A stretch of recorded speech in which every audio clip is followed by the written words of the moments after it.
જય હિન્દ દર્શક મિત્રો, હું જમીલ પઠાણ. આપ જોઈ રહ્યા છો તીર સમાચાર. દર્શક મિત્રો, 5મી સપ્ટેમ્બર એટલે મહાન શિક્ષણ શાસ્ત્રી અને દેશના બીજા રાષ્ટ્રપતિ ડૉક્ટર સર્વપલ્લી રાધાકૃષ્ણનનો જન્મદિવસ, જેને ભારતભરમાં શિક્ષક દિન તરીકે ઉજવવામાં આવે છે. અને એટલે જ શિક્ષક દિને શિક્ષણ ક્ષેત્રે ઉત્કૃષ્ટ કામગીરી કરનારને સન્માનિત કરવાની પરંપરા રહી છે.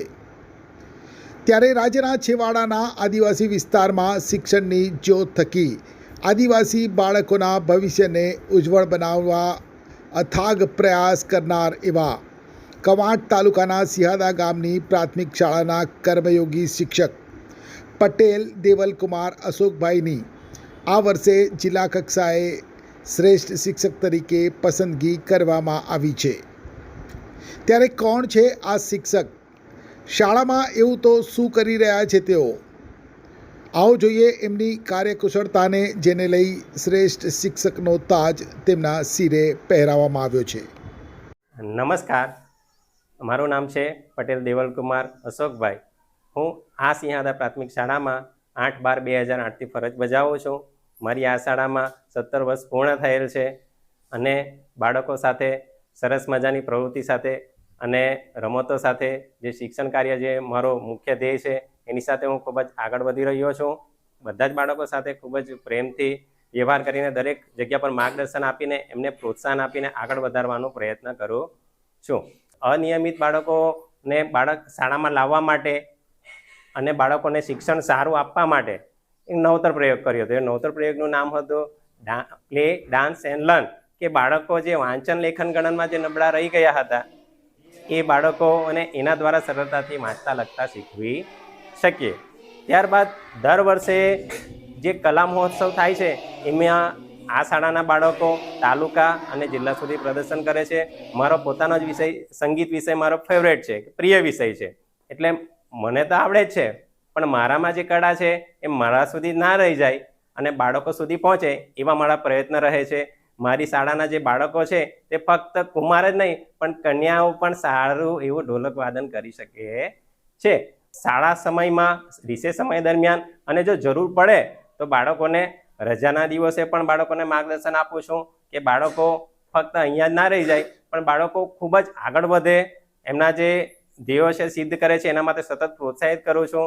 પછી ઘણા ખરા બાળકો વર્ગમાં 30 દિવસો, એમાંથી બાળકો જે કામના દિવસો હોય એ બધા દિવસોમાં હાજર રહે તો બાળકોને કેટલાક પ્રોત્સાહક ઇનામ આપીને એમને પ્રોત્સાહન આપું છું કે બાળકો સતત શાળામાં વ્યવસ્થિત આવે, રેગ્યુલર આવે અને આગળ વધી શકે. આ સિવાય શાળામાં બાળકોને આવવા માટે ભૌતિક વાતાવરણ અને સારા શાળાકીય પર્યાવરણ સારું મળે એના માટે પણ મારા સરસ મજાના પ્રયત્ન રહે છે. આપ જોઈ શકો છો કે શાળામાં સરસ મજાનું ગાર્ડન છે, તેમજ કિચન ગાર્ડન છે. એ અમે શાળા પરિવારની મદદથી બનાવ્યું છે કે બાળકો શાળામાં આવે અને એના તરફ શાળામાં આવવા માટે પ્રયત્નશીલ રહે અને રેગ્યુલર થઈ જાય, અનિયમિતમાંથી બાળકો નિયમિત થઈ જાય. ત્યારબાદ આ બાગ બગીચા છે તેમાં કેટલાક બાળકો નુકસાન પણ કરતા હતા, તો એના માટે ક્રિયાત્મક સંશોધન કરીને બાળકોને વૃક્ષ પ્રેમ, પર્યાવરણ પ્રેમ એ પણ શીખવ્યું છે અને એનાથી બાળકોનો હવે વૃક્ષ પ્રેમ ખૂબ જ વધ્યો છે અને તેઓ ઘરે પણ વૃક્ષ વાવે છે. દર વર્ષે શાળામાં જે ફૂલો હોય છે, પુષ્પો હોય છે, એની કલમો બનાવીને બાળકોને પણ ભેટમાં આપવામાં આવે છે. બાળકો ઘરે એ પુષ્પનું જતન કરે છે તેમજ વૃક્ષોનું પણ જતન કરે છે. મારી બાળકોને ભણાવવાની લાલસા કે બાળકોને વધુ કઈ રીતે શિક્ષણ આપવું, કઈ પદ્ધતિથી બાળકોને સારી રીતે ભણાવી શકું, બાળકો કઈ રીતે આગળ વધે, બાળકોના હૃદય સુધી કેટલા અંદર સુધી બાળકો સાથે મિત્રતા કરી શકું, બાળકો સાથે કઈ રીતે કેળવાવ અને કઈ રીતે શિક્ષણ આપવું કે મારા બાળકો સરળતાથી શિક્ષણ મેળવી શકે. એના માટે મારા પ્રયત્ન એ રહે છે કે હું જે તાલીમો જે હોય છે એ રાજ્ય કક્ષાએ રિસોર્સ પર્સન તરીકેની તાલીમ લેવા માટે જાઉં છું અને ત્યાંથી ઝીણવટભર્યું જે જ્ઞાન હોય છે તે મેળવીને શિક્ષકો સુધી પહોંચાડવાનો પ્રયત્ન કરું છું. પણ ખાસ મારો મુખ્યત્વે મારા બાળકો હોય છે કે બાળકોને હું ઝીણવટભર્યું શિક્ષણ આપી શકું અને બાળકો એ સરળતાથી શીખે અને આગળ વધી શકે. બીજું કે મારા બાળકો શિક્ષણ મેળવે એ વધુ યાદ રાખે, બરાબર, એના માટે વિવિધ પ્રવૃત્તિલક્ષી, રમતલક્ષી અને આનંદદાયી શિક્ષણ આપવાનો પ્રયત્ન કરું છું. એટલે મારા વર્ગના જે બાળકો હોય છે એ અનિયમિત હોતા નથી, નિયમિતપણે આવે છે કે બાળકોને નાચીને, એટલે કે અભિનય સાથે, એક્શન સાથે, અભિનય ગીત સાથે, પ્લે એટલે કે રમત સાથે બાળકોને શિક્ષણ આપવાનો પ્રયત્ન કરું કે જેનાથી બાળકોને એ લાંબા સમય સુધી યાદ રહે છે. તેમજ પરીક્ષાઓની વાત કરી, કોમન એન્ટ્રન્સ ટેસ્ટની વાત કરી, એ સિવાય જે નવોદય પરીક્ષા લેવામાં આવે છે કે કોઈ પણ ચિત્રકામની સ્પર્ધાઓ લેવા માટે આવે છે, તેના માટે રિસેસના સમય દરમિયાન કાં તો રજાના સમય દરમિયાન બાળકોને વિષયલક્ષી કે અન્ય તાર્કિક ક્ષમતાઓનો પણ વિકાસ થાય એના માટે મારા પ્રયત્નો રહે છે. મારી અન્ય પ્રવૃત્તિઓમાં એક મારી ખાસ વિષય કહેવાય કે મને બાળગીતો, વાર્તાઓ અને વિવિધ લેખો લખવાનો પણ શોખ છે.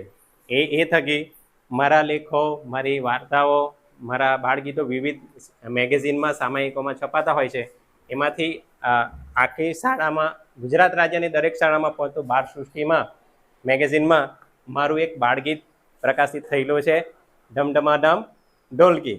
એ રીતે અન્ય સામાયિકોમાં પણ મારા જે વાર્તાઓ છે, ગીતો આવતા રહે છે. એમાં બાળ સૃષ્ટિમાં છે, બાળ સૃષ્ટિ સપ્ટેમ્બર 2024માં મારું ગીત પ્રકાશિત થયું હતું અને એ ગીતનું નામ હતું ઢમઢમાઢમ ઢોલકી. આ બાળ સૃષ્ટિ સામાયિક છે, 35 ઉપર. હા, સરસ મજાનું ગીત ઢમઢમાઢમ ઢોલકી છે અને એના દ્વારા વિવિધ પ્રાણીઓના બચ્ચાઓ વિશે એની સમજૂતી આપી છે કે બિલાડીના બચ્ચાને શું કહેવાય, હાથીના બચ્ચાને શું કહેવાય, બકરીના બચ્ચાને શું કહેવાય. તો આવા સરસ મજાના ગીતોનું મારું પ્રકાશિત થતું રહે છે, જેના દ્વારા સમગ્ર ગુજરાત રાજ્યના બાળકો પણ આ ગીતનું મજા માણે છે અને માહિતી મેળવે. એક્ટિવાથી લઈ જેસીબી સુધીના, ટૂંકમાં દરેક વાહનના અને દરેક કંપનીના, જી હા, દરેક કંપનીના અને દરેક સાઇઝના ટાયર એકદમ કિફાયતી ભાવમાં મળશે અને તે પણ આપણા છોટાઉદેપુરમાં. જી હા, છોટાઉદેપુરમાં. અને હા, જો તમારી પાસે રોકડા રૂપિયા ના હોય ને તો ચિંતા ના કરશો, અહીં બજાજ ફાઇનાન્સની સુવિધા પણ ઉપલબ્ધ છે. સરનામું છે Apex traders, silver spoon hotel સામે, triangle complex, highway road, Chhota Udepur. Mobile number છે 7359953545. છોટાઉદેપુર સહિત રાજ્ય, દેશ અને દુનિયાના સમાચાર જોવા માટે સબસ્ક્રાઈબ કરો તીર સમાચાર અને બેલ આઇકોન જરૂર દબાવો.